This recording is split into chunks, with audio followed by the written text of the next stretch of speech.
El olor a orina y heces impregnaba el aire húmedo del sótano de Versalles. En la oscuridad absoluta, un niño de 15 años agonizaba sobre paja podrida, su respiración un gorgoteo constante a través de una boca que nunca conseguía cerrar. Encima de su cabeza, los salones dorados brillaban con la luz de 1000 velas, mientras la corte danzaba minuetos y celebraba la gloria del rey. Nadie sabía que metros debajo de sus pies, un príncipe moría en silencio. Si este tipo de historia merece ser recordada, apoya este proyecto suscribiéndote al canal y dejando tu comentario. Las grandes casas reales de Europa vivían obsesionadas por la perfección. Cada nacimiento era una apuesta política, cada heredero una extensión del poder divino de los monarcas. Pero cuando la naturaleza traicionaba esas expectativas, cuando los hijos nacían marcados por deformidades o condiciones que desafiaban la imagen de perfección real, el destino de esos niños se convertía en un secreto enterrado más profundo que los cadáveres en los cementerios palaciegos. La medicina medieval no comprendía las mutaciones genéticas. Para ellos, un niño deforme era señal de la ira divina o castigo por los pecados de los padres. No había espacio para la imperfección en el teatro del poder absoluto. Antonio debería haber sido el orgullo de Versalles. Nacido en 1701, era hijo de un primo distante del rey Sol, una línea que prometía grandes honores. Pero cuando la partera vio el rostro del recién nacido, su grito resonó por los corredores del palacio. El niño había nacido con un labio leporino severo que dejaba su boca permanentemente abierta, la lengua colgando hacia afuera como un animal. El rey francés no vaciló. Una nodriza fue elegida entre las más pobres de la región, una mujer que necesitaba desesperadamente el dinero. Ella juró silencio bajo pena de muerte y pasó a descender todos los días a las mazmorras con leche y gachas. Durante 15 años, Antonio vivió en la oscuridad total. Él nunca aprendió a hablar adecuadamente, apenas emitía sonidos guturales que resonaban por las piedras húmedas. Su cuerpo creció raquítico, su piel pálida como papel viejo. La corte creía que el príncipe había muerto en el parto. Misas fueron realizadas, luto oficial fue decretado por 3 días. Los registros oficiales mostraban una muerte natural, firmada por médicos que nunca vieron al niño. Pero Antonio no estaba solo en ese infierno de silencio y vergüenza. En el Imperio Austrohúngaro, Amparo de Austria enfrentaba su propia pesadilla genética. En 1755, la emperatriz dio a luz a una niña que nació cubierta de pelos por todo el cuerpo. La condición, conocida hoy como hipertricosis, transformaba a la niña en algo que aterrorizaba hasta a los médicos más experimentados de la corte. La recién nacida fue inmediatamente separada de la madre.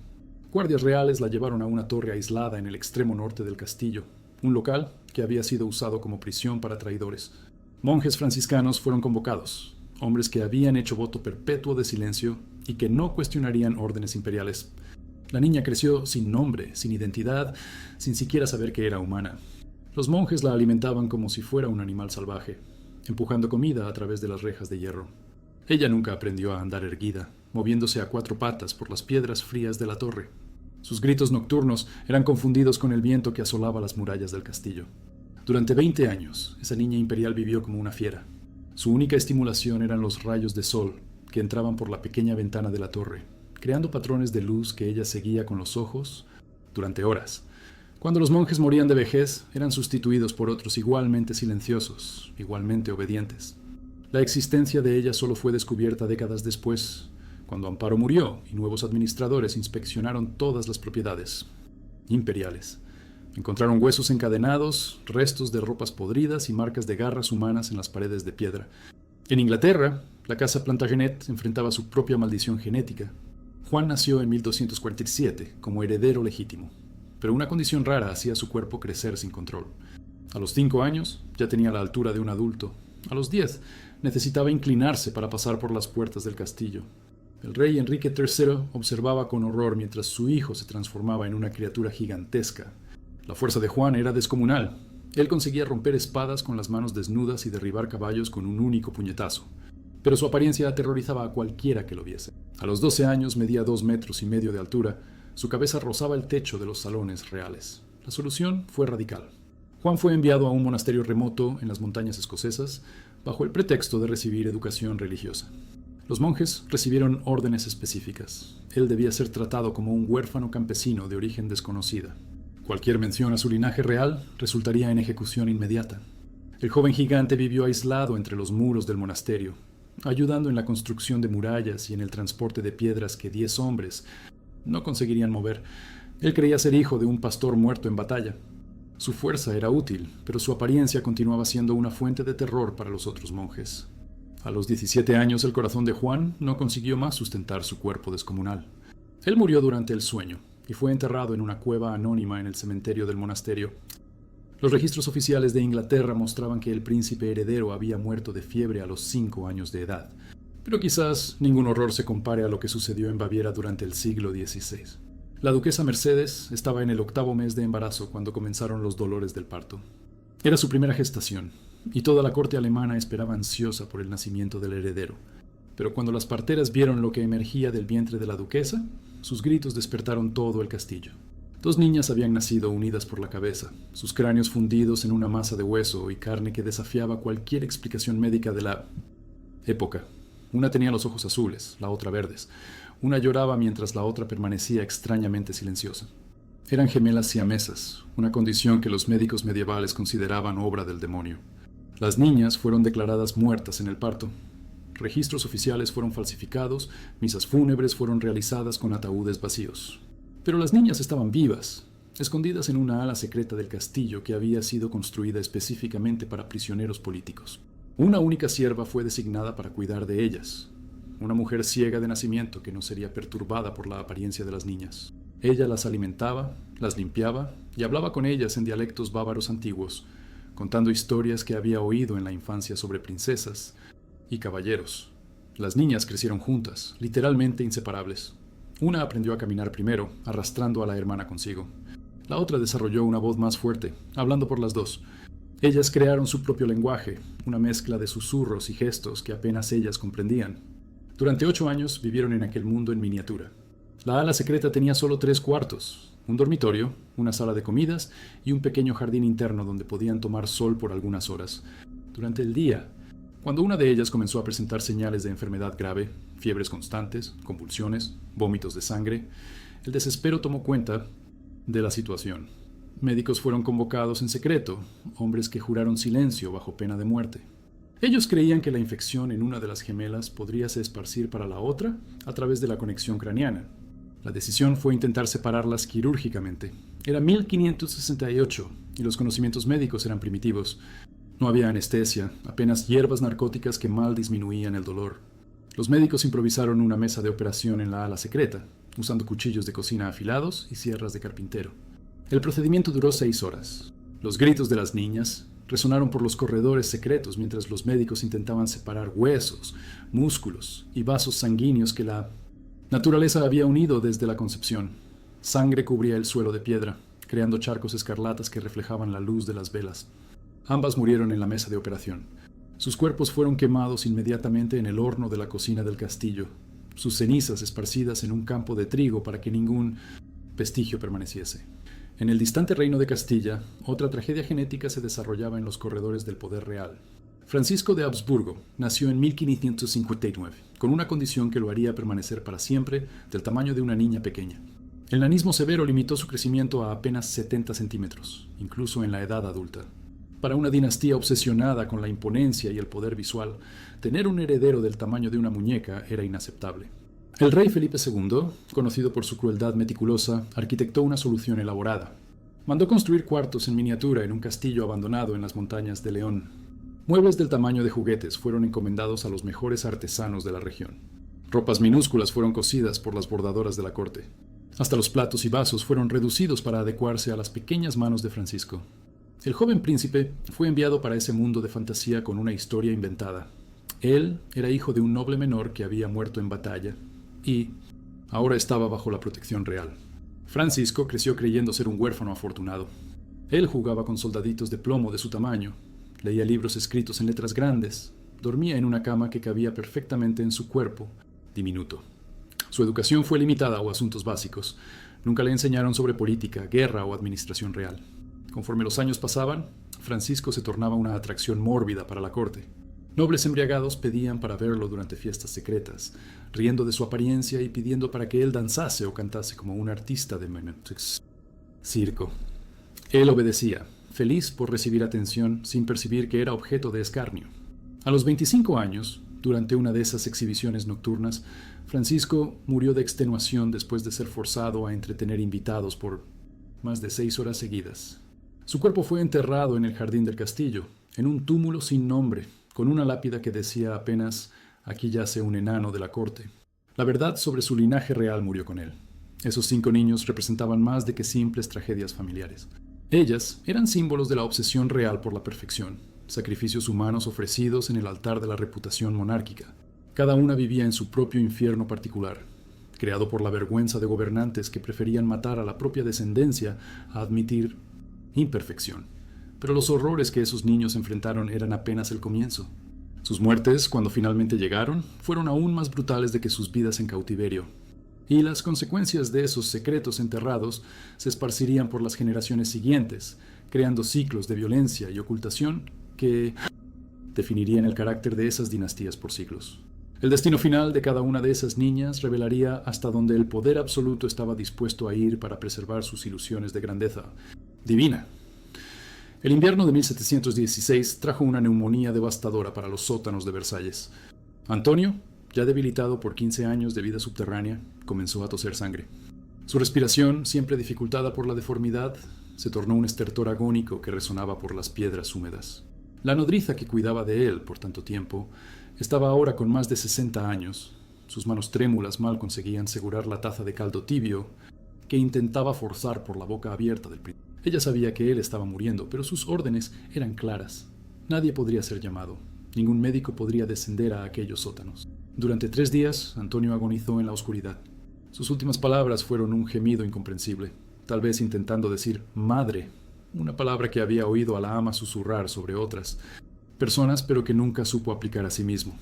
Cuando finalmente murió, su cuerpo permaneció en el sótano por 2 días, hasta que guardias reales descendieron para remover los restos mortales. No hubo ceremonia, ninguna oración fue dicha.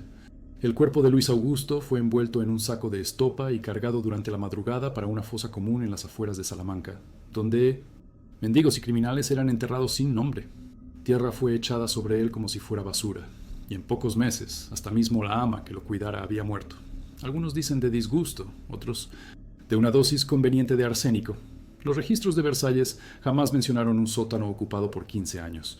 Cuando el palacio fue renovado décadas después, operarios encontraron una pila de huesos de rata y heces humanas resecadas, pero nadie cuestionó su origen. Cuando María Antonieta murió en 1780 y administradores imperiales inspeccionaron todas las propiedades, encontraron mucho más de lo que esperaban en la torre aislada. Los nuevos guardias que abrieron la puerta por primera vez en décadas retrocedieron en horror. El olor de descomposición era sofocante. En el centro de la cámara, acorralada a una pared de piedra, estaba un esqueleto cubierto por tufos de cabello largo y enmarañado. Pero lo más perturbador eran las marcas en las paredes, arañazos profundos hechos por uñas humanas, algunos aún con fragmentos de hueso clavados en la piedra. La niña había intentado escapar por décadas, sus uñas creciendo como garras en la falta de cualquier cuidado. Las marcas se extendían por toda la altura de la pared que ella conseguía alcanzar, creando un mapa de desesperación grabado en piedra. En el suelo, esparcidos entre los huesos, estaban pedazos de tejido que un día fueron ropas, ahora transformados en trapos podridos.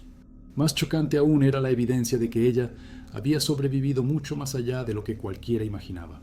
Marcas recientes en la pared sugerían que ella viviera hasta por lo menos 1775, 5 años antes de la muerte de la emperatriz. Eso significaba que por años, mientras María Antonieta recibía embajadores y organizaba bailes en la corte, su hija deformada moría lentamente de hambre a pocos metros de distancia. Huesos, corrientes, hasta mismo las piedras con marcas de uña fueron removidas y sustituidas. La torre fue demolida en el mismo año, y en los registros oficiales consta que el local era usado solo para almacenar granos. En Inglaterra, la verdad sobre Eduardo Plantagenet emerge solo a través de pergaminos ocultos encontrados en los archivos del monasterio escocés. Los monjes, a pesar de los votos de silencio, mantuvieron registros secretos de las últimas semanas de vida del príncipe gigante. Eduardo había desarrollado una condición cardíaca grave debido al tamaño descomunal de su cuerpo. Su corazón, aunque proporcionalmente mayor que lo normal, no conseguía bombear sangre suficiente para mantener sus casi 3 metros de altura funcionando. Él desmayaba frecuentemente durante el trabajo, su rostro quedando azulado mientras luchaba para respirar. Los monjes sabían que él estaba muriendo, pero las órdenes reales eran claras. Ningún médico podría ser llamado, ningún tratamiento podría ser ofrecido. Eduardo debería morir como había vivido, como un huérfano sin importancia. Durante sus últimas semanas, el joven gigante comenzó a cuestionar su origen. Tal vez la proximidad de la muerte haya despertado memorias enterradas de la infancia, o tal vez él haya percibido detalles que antes pasaron desapercibidos. El respeto excesivo de los monjes, las ropas de calidad que nunca se adecuaban a un huérfano campesino, la educación refinada que recibiera. El abad, aterrorizado por la furia del gigante moribundo, acabó confesando la verdad. Él era Eduardo Plantagenet, príncipe heredero de Inglaterra, escondido desde los 5 años de edad. La revelación destruyó a Eduardo completamente. Él pasó los últimos 3 días de vida en un estado de rabia incontrolable, quebrando muebles, golpeando paredes, gritando hasta que su voz quedó ronca. Su corazón, ya sobrecargado, no aguantó la presión emocional. Eduardo murió agarrado al cuello del abad, intentando estrangularlo con sus últimas fuerzas. Cuando los otros monjes finalmente consiguieron separar el cadáver de las manos del religioso, encontraron sus uñas clavadas en la carne del hombre. El abad sobrevivió, pero cargó las cicatrices por el resto de la vida. El cuerpo de Eduardo fue enterrado en una fosa profunda en los terrenos del monasterio, sin lápide, sin oración. Los registros oficiales fueron alterados para mostrar que un huérfano llamado Edmundo había muerto de fiebre. Cualquier mención al nombre Plantagenet fue borrada de los pergaminos. La operación que resultó en sus muertes fue documentada secretamente por uno de los médicos presentes, un hombre que más tarde se tornaría médico, personal del Papa, y que confesó el horror en cartas privadas descubiertas siglos después. Según sus relatos, las niñas estaban conscientes durante toda la cirugía. Las hierbas narcóticas disponibles en la época eran insuficientes para anestesiar completamente a 2 personas, especialmente considerando la conexión neural compleja entre sus cerebros. Ellas sentían cada corte, cada serrucho en el hueso, cada vaso sanguíneo siendo cauterizado con hierro caliente. Una de las gemelas murió primero, aproximadamente en la mitad del procedimiento. Pero debido a la conexión craneana, la otra continuó sintiendo el dolor de la hermana muerta por casi 2 horas, mientras los médicos intentaban, desesperadamente, separar los tejidos necrosados del cerebro aún vivo. Los gritos fueron tan intensos que hicieron eco por toda el ala secreta del castillo. Servos que trabajaban en andares superiores después relataron haber oído los demonios del infierno, aullando en las profundidades del castillo durante toda aquella noche. Cuando la segunda gemela finalmente murió, los médicos estaban cubiertos de sangre de los pies a la cabeza. El suelo de la sala improvisada parecía una carnicería, con pedazos de hueso craneano, cabello ensangrentado y fragmentos de masa cerebral esparcidos por toda parte. Pero el horror no terminó con sus muertes. El duque ordenó que los cuerpos fueran quemados inmediatamente, pero el horno de la cocina no estaba caliente lo suficiente para consumir completamente 2 cuerpos humanos. Los cocineros fueron forzados a cortar los cadáveres en pedazos menores, alimentando el fuego durante 3 días seguidos. El olor de carne humana quemada impregnaba todo el castillo. Invitados que estaban hospedados para un banquete real comenzaron a vomitar durante las comidas, sin saber por qué la comida tenía un gusto tan nauseante. Las cenizas de las gemelas fueron esparcidas en un campo de trigo que alimentaría campesinos durante todo el invierno siguiente. Irónicamente, aquella fue una de las cosechas más abundantes que la región ya había visto. Carlos de Habsburgo tuvo la muerte más humillante de todos. Durante la fiesta en que murió, él había sido forzado a representar diferentes personajes para entretener invitados embriagados de la corte castellana. Primero, lo hicieron vestirse como un soldado romano en miniatura, marchando de un lado a otro de la sala mientras nobles apostaban cuánto tiempo él conseguiría mantener el ritmo. Después, lo colocaron en ropas femeninas y lo forzaron a bailar con una muñeca de su tamaño, simulando un baile romántico que causaba carcajadas histéricas en los espectadores. El ápice de la humillación vino cuando alguien sugirió que Carlos luchara contra un gallo de pelea.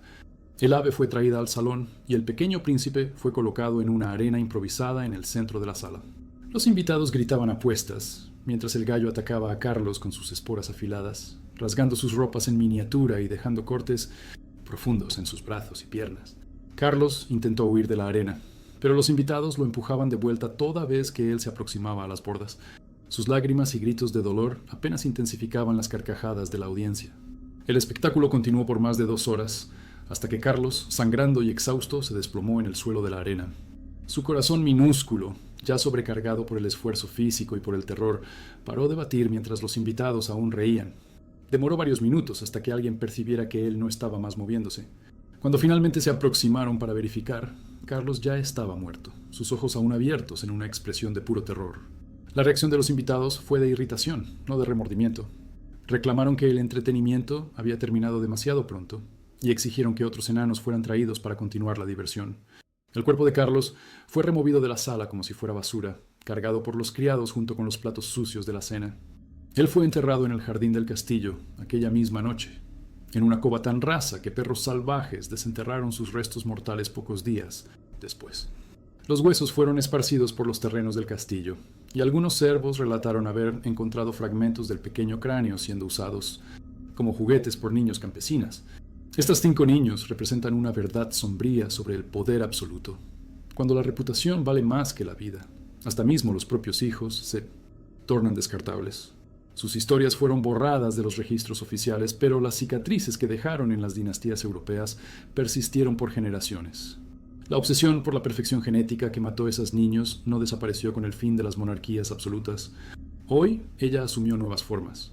Diagnósticos prenatales que llevan a abortos selectivos, cirugías plásticas en bebés, presión social sobre familias, con hijos deficientes. Cambiaron los métodos, pero la vergüenza de la imperfección continúa matando. Cada vez que una familia esconde una niña especial, cada vez que la sociedad desvía la mirada de quien nace diferente, cada vez que preferimos el silencio a la aceptación, repetimos los crímenes de esas cortes medievales. La diferencia es que hoy tenemos elección. Si esa historia revolvió contigo, comparte. Cuanto más gente sepa, menos esos horrores se repiten.